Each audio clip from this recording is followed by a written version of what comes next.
Let's go back to the basics. What's a kilowatt hour? I use this term very often on our channel here, and it's my duty to inform and educate our viewers. So on today's podcast, we're diving into something fundamental but often misunderstood, the basic units of energy measurement and how they relate to our everyday lives. Welcome to the DIY Off-Grid channel, guys, where if you're not learning something new every day, you're at the wrong place. We often talk about energy, whether it's solar power, wind power, fossil fuel-based, or nuclear energy, but one of the most fundamental units of energy, at least pertaining to our everyday life and our pocketbooks, is the kilowatt hour. What is it? How much is it? Why does it even matter? If you're working with solar panels, batteries, or even just trying to reduce your energy usage, understanding this unit of measure is absolutely critical. So grab a notebook or just tune in as we break it down in a clear and approachable way. If you've ever seen your electric bill, it will have some mention of kilowatt hours somewhere, typically shortened to kWh. It is probably the most fundamental unit of energy that pertains to our everyday living. Now, what is a kilowatt hour? To put it simply, it is a unit of energy usage over a period of time, specifically 1,000 watts of power used for exactly 1 hour. If you have an appliance that requires 1,000 watts to run, a kilowatt hour is the amount of energy used by that appliance when it is operating for 1 hour.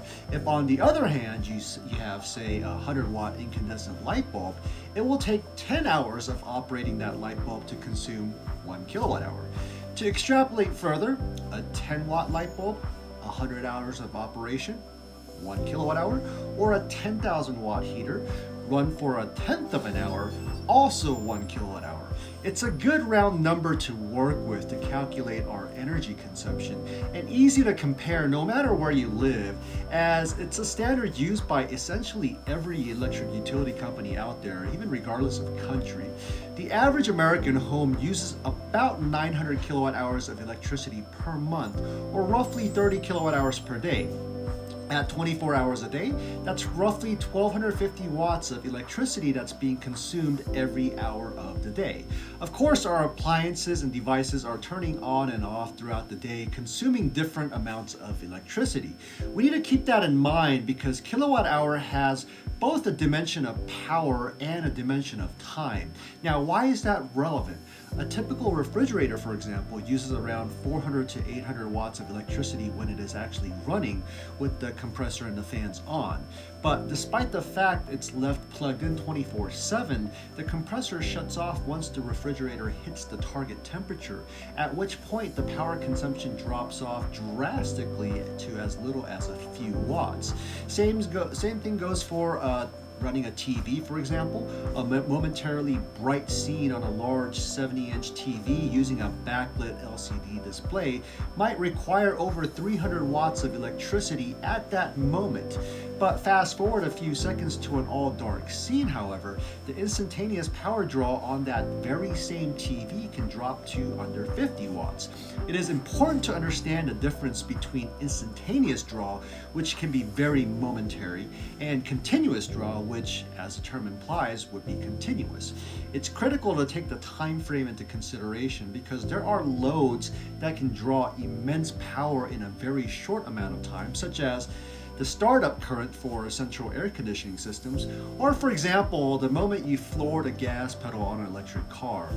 For example, an electric car with an 80 kilowatt hour battery and a 500 horsepower motor can draw in excess of 370 kilowatt when you put the pedal to the metal. At full power, that 80 kilowatt hour battery would last less than 13 minutes. However, considering most electric cars are getting some 4 miles per kilowatt hour, that goes to show how much power you're really tapping from the batteries while cruising at highway speeds. If you're driving 80 miles per hour and driving 4 miles per kilowatt hour, each minute you're driving consumes 333 watt hours of energy. Now multiply that by 60, and each hour you're driving consumes 20 kilowatt hours of energy. Going back to our earlier example, having that bright 70-inch LCD TV on for an hour, that's the equivalent amount of energy an electric car uses every minute in this scenario. Or driving for 1.5 hours would consume 30 kilowatt hours of electricity, about as much as the average home consumes in a day. Now, I have the habit of looking at every electrical device I encounter and seeing how much power it draws.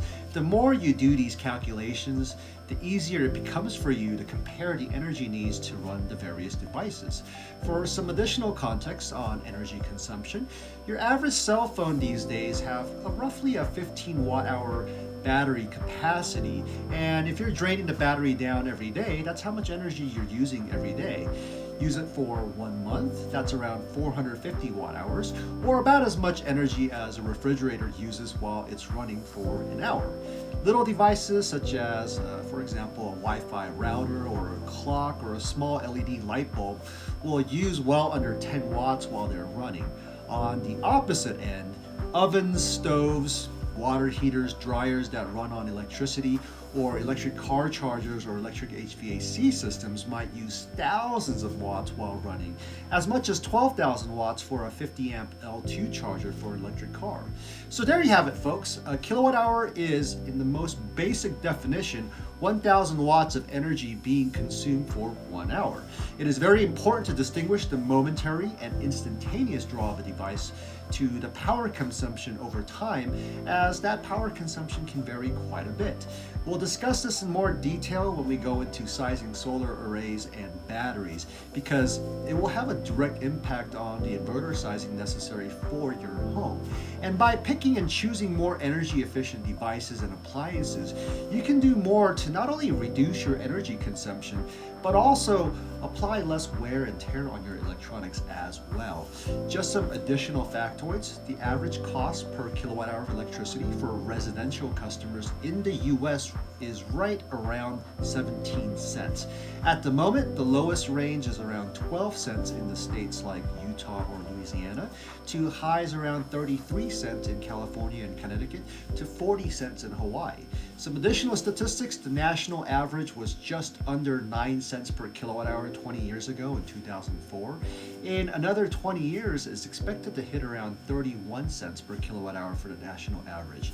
And just for context, for costs around the world, average cost per kilowatt hour is dirt cheap, and we're talking mere pennies in countries like Iran, Qatar, Nigeria, and Kyrgyzstan, where not just electricity but fossil fuel costs are subsidized by the central government with their abundance, versus countries like Italy or Ireland, where costs already exceed 40 cents per kilowatt hour.